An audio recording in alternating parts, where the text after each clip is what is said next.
For transitions between the scenes, it was quite hard to choreograph them all and figure out who to take things on and who to take things off. Because we had at least 100 props and costume on top of that as well, meant there was a lot of things that needed to be done, but only a limited amount of people. We decided to do the transitions in a slightly Meyerhold style, and make it quite over the top and accentuated. We spent a lot of time trying to figure the transitions out, especially because there was costume involved, so we had to figure out how to get clothes off people and put them on in the most effective way, because we wanted a quick but controlled movement throughout the transition so that the audience weren't waiting too long to get onto the next scene and they didn't get bored. But we also wanted it to look good, so it couldn't be too too quick. I developed a prop list, of which, well, two lists. One prop list in which I move the props, and then the other list of props that I use, in the two different casts. This was very useful because it meant that I could use that list to always check that everything was there, so I knew for sure that everything that I needed was in the right place and that it would be available to me throughout the play. I developed two lists of what I needed to do during the transitions. The first list was after a lesson rehearsal, in which we did the main big props, such as pods or beds. That was a fairly simple list that, while there was a lot of stuff to do, I could do it very much in time and it wasn't too stressful.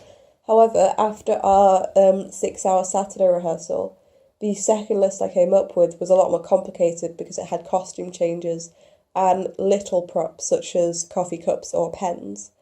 Once that list was created, it was very hard to keep track of it all.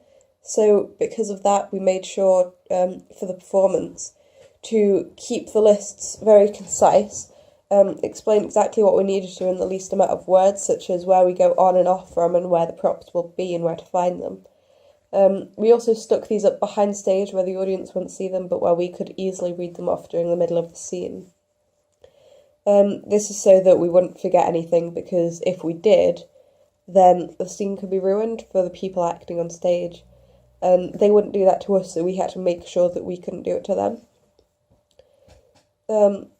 So it was very stressful trying to remember everything that we had to be done. I developed two costume lists for when I played Bonnie, one of which I came up beforehand to see what she might wear. A lot of it included jeans and a check shirt. The coat was in there quite a lot. At one point, she changed into leggings and skirt when there was a whole scene that Bonnie wasn't on.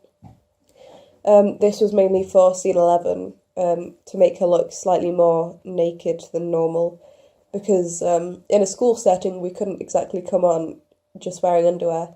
So instead I decided to come on in a vest top and leggings to make it seem the most naked as I could without actually being naked at all. So I came on wearing a vest top and leggings, and then brought on a button-up shirt with a skirt as well that I could button up, so that it would seem a bit more risky, it would seem a bit more genuine than if she just came on wearing full clothes already. With my first list, I made sure to time in my changes as to when I was off stage. The majority of the big changes, at least anyway, as in changing from jeans to leggings, and changing shoes and all that kind of stuff, just so that didn't have to be done on stage and we didn't have to make it work, because that would be very hard. However, after our long Saturday rehearsal, that very quickly changed, because we realised that for some scenes, when it was quite a big swap over, there was a lot that had to be done in other parts of the stage, so I couldn't necessarily change a shirt just because it might fit a little bit better. So instead, some things that changed, for example, was in scene 5 in my original list, I thought I could maybe wear a jumper instead.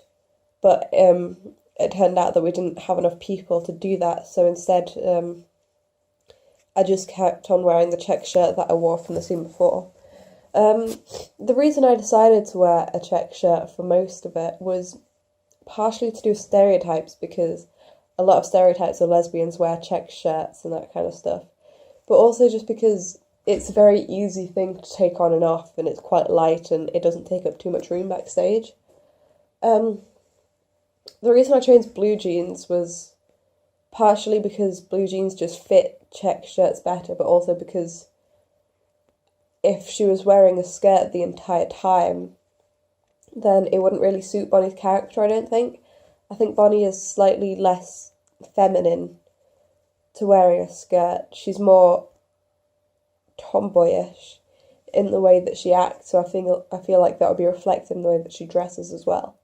For when she's at the hospital, I thought originally that she could wear blue scrubs, which we had already in our department. But we soon realised that because in scene 11 I was wearing a skirt, that couldn't be changed between scene 11 and 12. So instead we had to change it to a lab coat so that would cover the skirt, because I don't think that they would be allowed to wear skirts in a hospital. Just because of the safety of it all, and it's if they ever needed to run, then it would be quite hard to run in a skirt. For the shoes side of things, despite the fact that shoes seem fairly basic, I still had to think about them, because in scene 11 it even mentions the shoes. So because of that, and the fact that she has to put them on stage a few times, I mainly wore trainers for most of the scenes, except for in between scene 8 and scene 9 when I changed into leggings. I also changed my shoes, just because it fit better, and it also meant that in scene 11, when she was suddenly missing a shoe, it wasn't a random pair of shoes that she's never worn before. Also in scene 14, when she was meant to be getting on stage and instead we made her change backstage, there was a very short amount of time in that scene when I had to get changed. So we had to think of ways in which we could get changed very quickly, but also make it look effective behind stage, because you can be seen at all times behind stage. So for the beginning of scene 14, when she walks on in a towel, to make it look like she's got nothing else on, when I was wearing the vest top, I took the straps off, put the towel around it, and rolled my jeans up, so that you couldn't see them below the towel. And then when I came back in the very short change, all I had to do was take the towel off, pull the jeans down, put the vest up back on, get shoes and a shirt, and then go put them on while on stage. So while we struggled with it a few times, once we developed that, then it was a lot quicker to do it, and we were able to get on stage at the right time. Overall, with the transitions, even though there was a lot to do, it was quite easy to memorise them fairly quickly. So even though I did need to check on the list throughout the show, I kind of knew what I had to do. It was more of a checking just to make sure and verify that that was what I had to do. I think making the lists definitely helped with that, however, though, because it meant I was physically writing it down, and it meant I could remember it more. And the amount of times that we went over the transitions with just transition runs was very helpful, just so that you could get it stuck in your mind and you knew exactly what you were going to do, where to go, where to leave, and all that kind of stuff.